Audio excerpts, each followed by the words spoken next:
10h30, retour sur le plateau de Direct Investisseur. Tous les matins, les meilleurs analystes décryptent le marché et vous donnent des recommandations de trading sur les indices, les valeurs et le forex. Tout de suite, nous sommes en duplex. Nous retrouvons Stéphane Sauduteil. Bonjour Stéphane. Bonjour à toutes et à tous. Alors comme tous les mardis, Stéphane, nous allons nous intéresser à trois actifs, le CAC 40, le S&P 500 et l'euro-dollar. On va démarrer par ce CAC qui souffle, on vient de le voir, rarement plus de 2 séances avant de repartir de l'avant. Quel est votre sentiment, quelle est votre analyse aujourd'hui? Alors, on a eu une petite phase de consolidation assez saine hier, qui n'a pas du tout entamé de niveau technique sérieux, puisqu'il faudrait repasser en dessous des 4 985 000 points pour avoir une petite faiblesse relative du CAC 40 et le voir replonger d'une bonne centaine de points, mais tel n'est pas le cas. On a bien rebondi à proximité de 5025, 5035 qui était un support intéressant ce matin. Le débordement de 5060 réactive un petit peu la reprise du CAC 40 et on voit qu'il a buté contre une petite zone de résistance 5070, 5075 qui est le dernier obstacle en fait avant les 5100 points. Et au-dessus de 5100 points, on pourrait viser 5140, voire peut-être 5180. Donc toujours dans une logique d'achat sur rebond, rien ne peut justifier encore une faiblesse ou une correction technique de l'indice. On sent que les investisseurs sont toujours là, qui veulent acheter. Donc ce matin, je vous avais recommandé d'être patient et d'acheter vers 5000, 5025, ça n'a pas été fait. Et sur débordement de 5060, donc là, ça a pu être fait pour viser 10, 15, 20 points de reprise. On peut commencer à alléger vers 5070, 75, histoire de récolter quelques bénéfices. Oui.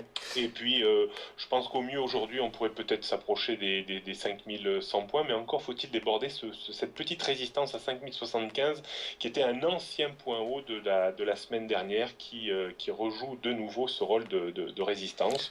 Mais bon, scénario de toute façon un peu inchangé, toujours des phases de stagnation avant des phases de progression. Donc là, est-ce qu'on aura de nouveau une phase de progression en cours d'après-midi? Ça reste tout à fait possible. Oui, Stéphane, effectivement, ce matin, on a vu que à l'ouverture, on a eu un CAC 40 qui a commencé à baisser, qui est allé chercher justement les 5025 et qui, dans la foulée, dans les minutes qui ont suivi, a progressé fortement. On sent toujours un appétit acheteur, dès qu'on a une petite correction sur le CAC, les acheteurs reviennent et on progresse. Oui, c'est la boulimie en fait. On voit Mm. beaucoup d'investisseurs qui ont peur de manquer le prochain mouvement et qui se Mm. ruent sur le marché assez rapidement. C'est pour ça qu'on monte souvent en ligne droite sur une trentaine, voire une quarantaine de points.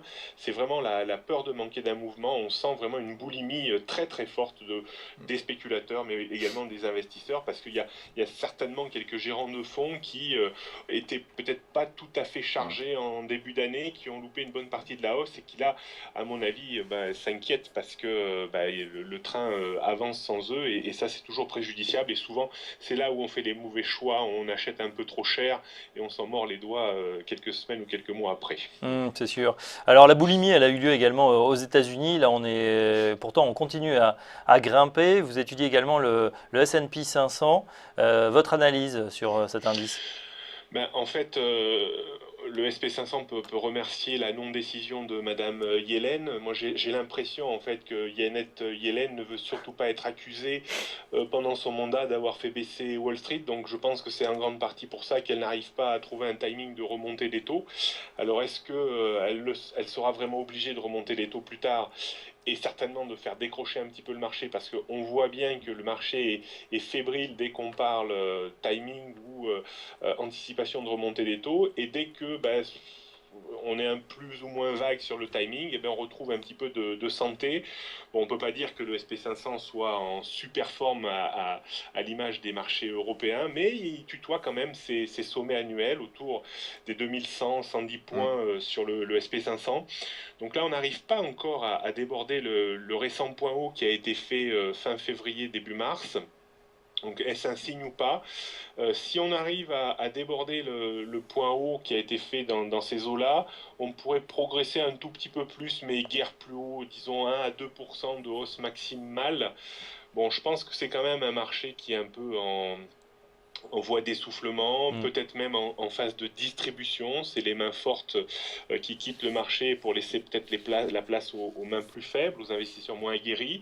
Donc c'est plutôt le sentiment que j'ai, mais on ne le sent pas enclin à craquer tant que, moi j'ai toujours dit sur votre antenne en fait que je pensais que le SP500 finirait par redescendre autour des 1800 points dès qu'on aura marqué un timing concernant la hausse des taux d'intérêt. Alors s'il n'y a pas de hausse ou si elle la diffère encore au calendrier grec, on peut tout à fait s'apprécier encore un petit peu sur les marchés US, mais dans des proportions quand même bien moins importantes que sur les marchés européens, parce que n'oublions pas qu'il n'y a plus de quantitative easing aux États-Unis et qu'il tourne à plein en Europe. Très bien. Là, justement, on reste un petit peu aux États-Unis avec le dollar. Là, ça bouge sur le dollar. On avait touché les 1,05 la semaine dernière dans des séances très très agitées. On est de retour sur les 1,08, 1,09.